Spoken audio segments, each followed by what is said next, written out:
child now, the Ghanaian child, Yes. has he got what it takes to compete at that level with his or her peers in, for instance, London or the US of A?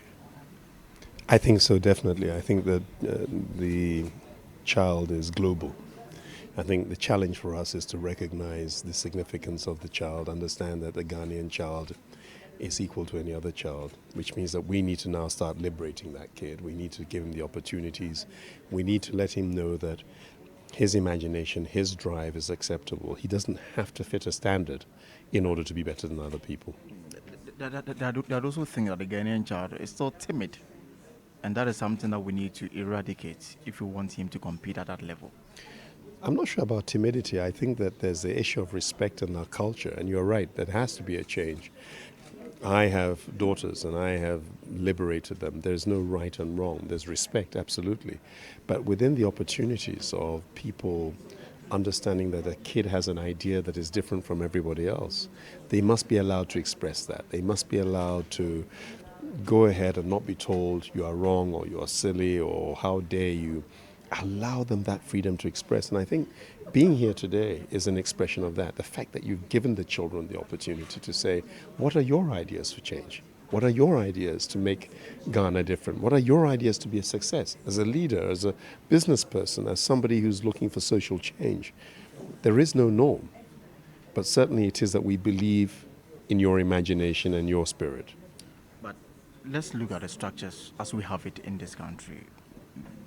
GIS is a skill that can, bring the kids up to the level of those in UK and then in the US. But schools that are perceived to be deprived, such children, do they have a future? Looking at the way, globally, the way the world is going. I think so, and I think that's where we need to give great thanks to Mary Ashan here, who's the head at GIS, and John Appiah, who are organizing this event, because you'll see that some of the students, we've got La Galaxy, which is a normal GES school. We've got the Mother of Christ, Teresa School. I'm sure I've messed up the name. I apologize.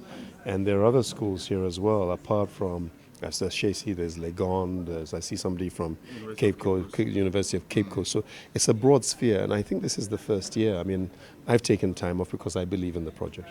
I've taken time off because we cannot develop as a nation and as a group of people unless we entrust our children with the future, which means don't say you have to do it this way or do it that way. Come back with your ideas within the structure of education and integrity to say that you can develop things in a different way. What about the policymaker? Do you get a sense that they understand the way the world is going, and are they ready to adapt to the challenges that face the Ghanaian child? Well, I think that's the problem. I think the problem for this extraordinary talent is are the older people, the policymakers, the educationalists, the politicians have to understand that the world has changed. I think with the advent of cyber technology and where we've gone, the world has become smaller and is one now. And therefore, a child who's in Japan and a child that is in Kumasi, a child that is in Ivory Coast, they're all the same. They have the same dreams and they have different backgrounds, but massive opportunities. And I think that the people at the head of the game, the policymakers, have now got to shift gear so that we are not following, but we're now become ahead of the game. They need to re-examine how we run our schools, what kind of programs we have, what opportunities we have for the children, what really constitutes a level playing field of development so the extraordinary talent that are the children can develop in another way. The last time a survey came out, Ghana came last, in terms of ranking for countries that perform well, especially in the sciences and the math subjects. Were you surprised with this survey? I was surprised we came last. I have seen the level of education in Ghana go downhill over the last 30 years. I think that the change in program, seeking a level of equity through a different kind of program, for me has never made any sense.